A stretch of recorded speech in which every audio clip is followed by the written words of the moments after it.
something that can't die. You know, this is something that if something were to happen in the economy or something were to happen in sports, or like a player breaks their leg or does something stupid, like the Charizard's coming back from the dead. Like nothing's gonna happen. And I'm like, you know what? It'll be cool. I'm gonna collect this stuff. I'm gonna buy up on it. You know, I bought some original booster boxes for $99 sealed, some first edition stuff, old Blister sealed packs, and we actually just cracked a couple of those last night on my page just to have some fun. That's what this is all about. Exactly.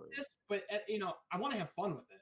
Yeah. So that's why I started buying into the Pokemon stuff. This stuff is gonna go up again. It's one of those things where people like the whole nostalgia thing. They love, you know, what they did as a kid, and I think this is the next thing that's just going to continue to go up. Truer words had probably never been spoken on this show. From there, Mr. Loparo went on to amass one of the nicest collections of Pokemon in the world today, acquiring tons of first edition wax, singles, and some of the highest graded versions of some of the most in-demand cards. And at the same time, the market was skyrocketing with it. These cards were exploding.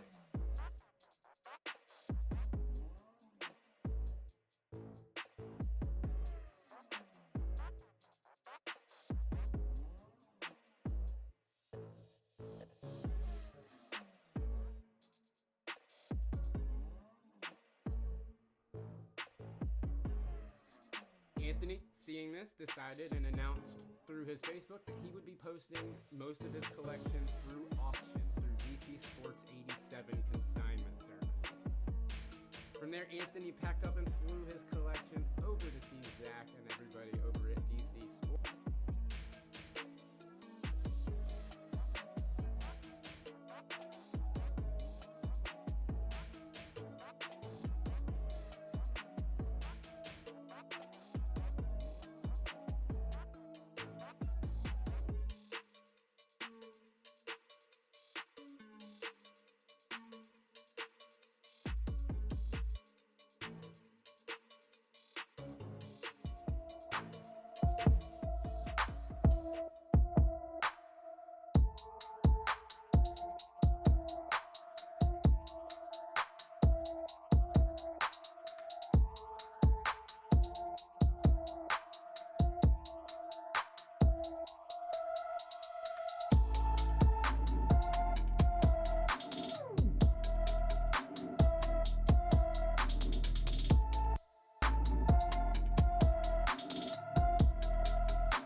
A conversation that was not planned back in July when we started it, but we're having it right now. Welcoming back Mr. Loparo. The final auction has ended, my friend. It's got to be one of the most wild weekends and weeks of your life. Has to be 100%. Yeah, I couldn't imagine. It was just, I was following along and I was excited. I was looking at everything just like, oh my gosh, this is incredible. And some of the numbers that I was seeing were just blowing my mind. And, you know, it was a lot of fun. I think it was really cool what you did, putting everything together at once and doing it like that. It was it was almost like a really neat week for Pokemon in general, because you had all of that stuff to pay attention to. No matter what your favorite thing was, you had it out there. Right. And honestly, the overwhelming support that I got from everybody that was following with me, it's unreal. I probably had about the day I announced that I was dropping it off, I couldn't tell you the amount of text messages and regular Facebook messages that I got. Once I dropped that link for everybody to follow, I wasn't even, I was crazy and refreshing it all the time, and I was, taking calculations every once in a while. But I had more people coming to me and telling me, "Did you see that this went up another so many thousand? Did you see what your totals are at?" I'm like, I really don't want to think about it right now.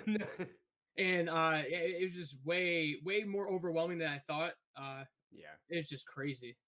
No, absolutely. And the funny thing is, as everyone saw, back when you were on the show in July, we were talking about your LeBron collection, sports cards, what sports cards to collect, and you just off the cuff mentioned Pokemon and talked about how you thought it was going to be the next thing, and you just held up a little stack real quick, threw it to the side, and I look back at it now and I've watched that clip a million times and I just want to hit myself every single time because I'm like, why did you not just listen to just that 5 seconds?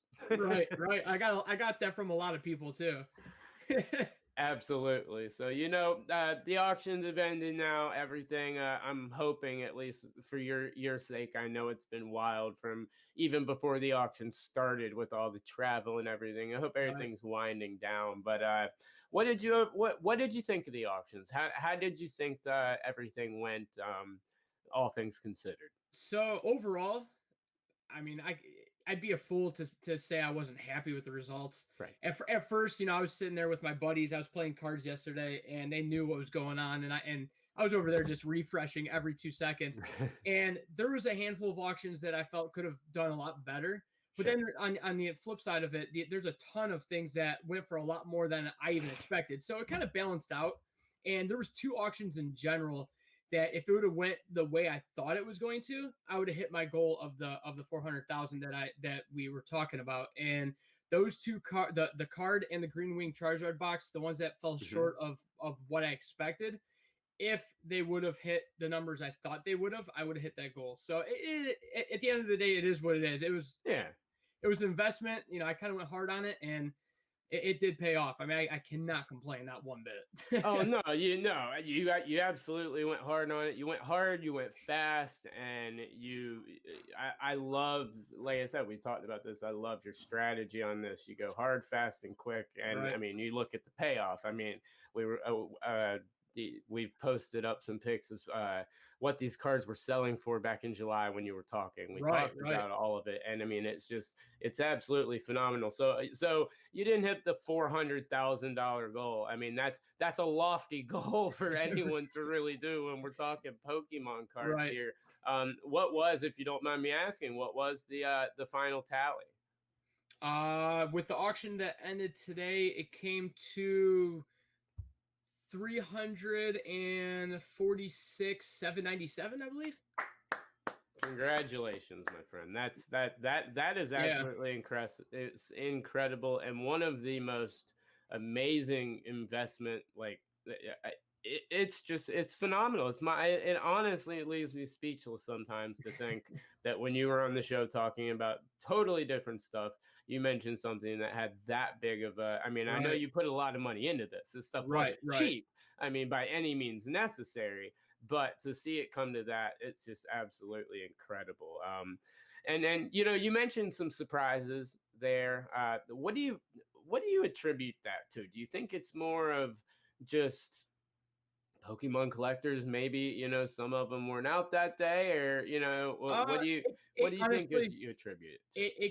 Well, so the whole auction thing, I mean, there was a lot of, when I sat there with Zach with DC Sports 87, when I dropped it off, there was a couple things that we went over, and he told me his opinion on when we should end it, based off of, past sales, past feedback, and my main thing was, and he kind of agreed with it, and he says he sees my point, is PWCC ended their auctions, which they had a handful of monsters, and I had the same cards, and I wanted mine to end as close as possible to theirs, so that if there was somebody that got outbid, then they see mine ending shortly after, then they'll hop onto that train, and hopefully I get the bump up on my stuff. So that's why I chose to do a 3-day auction instead of doing a 5 or 7. I maybe if I would have ran it a little bit longer, or maybe if I would have spread out certain things over, a longer period, maybe I could have gotten more.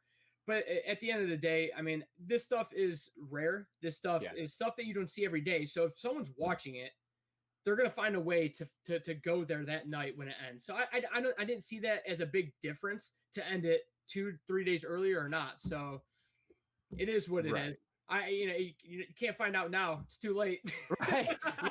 No, absolutely. And I mean, it is one of those things. It's auctions. You're always gonna have the ones that outsell. You're gonna have the ones that undersell. But out of all of them, what was your biggest surprise? Whether it be that it sold for so much or for so little, what do you think the biggest surprise was?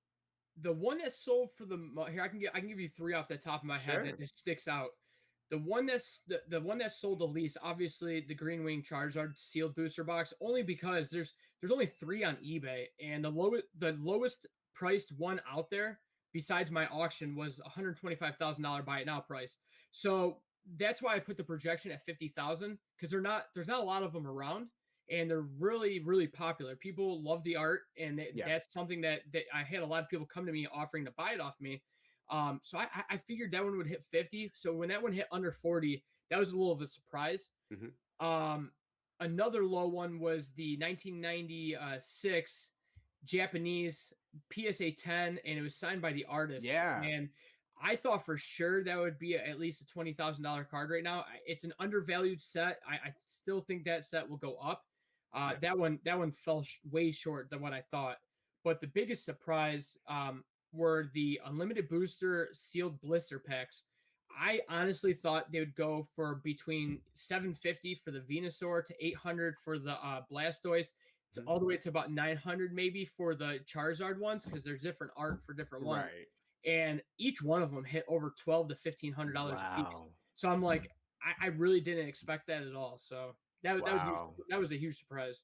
Yeah, that's amazing, and it's really surprising, especially with the cards you listed. I mean, we've shown the card, and everyone watching is very familiar with the card signed by the artist. That card was one that I was shocked at myself, but I mean, I think that signals a trend that people are headed towards that wax. They're really looking for that unopened wax right now, big time. And that's another thing that came to question at the last day. I'm sure you probably heard. If not, somebody bought the first edition Pokemon box for $375,000, and they went live with a bunch of famous YouTube guys that open Pokemon, and they opened up the box live on camera, and it was fake. So $375,000 fake box. Yes, they got it corrected, and they end up getting another box, and they got a full refund. But just for that to go around in the media, and it's a negative thing, it makes people wonder, if any of the boxes that are on the market are legitimate, and it honestly could have played a huge part on the sealed product that I sold. So I couldn't choose when that happened, and it was just at the wrong time. Yeah, no, absolutely. But of course that can. I wasn't aware that it ended up being fake. I knew they were doing that, so that definitely could play a part in it. But over 300,000 total on an investment that you started in July.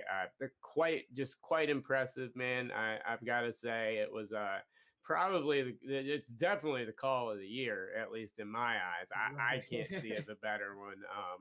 And really looking forward to seeing what's next. I was just on Gio's podcast the other day, and I still don't know my next move. I did actually today. I ended up buying a box of 81 tops sealed BBCE. That with the Larry Bird rookie and whatnot, I think that's gonna be the next thing to go.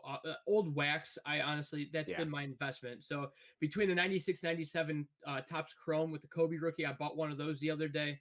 The 80, 81 tops, I bought those 4 97, 98 Skybox Metal Universe boxes with the potential of the green and red precious metal Jordans. I've been going away with the economy the way it is, and I explained this the other night. Is until I know what's going to happen over these next few months, I want to play the safer route. And I think that something that there's not a lot out there of, and something that is very popular, and I think basketball sealed old wax is the way to go. And I think if you have the money to do it, I think that's a great investment right now, because I don't think you'll ever lose money in it, because there's not a lot of it out there. So that was my route for the next investment per se. But over the next couple months, that's gonna probably change once I see some light in what's going on with the economy and whatnot.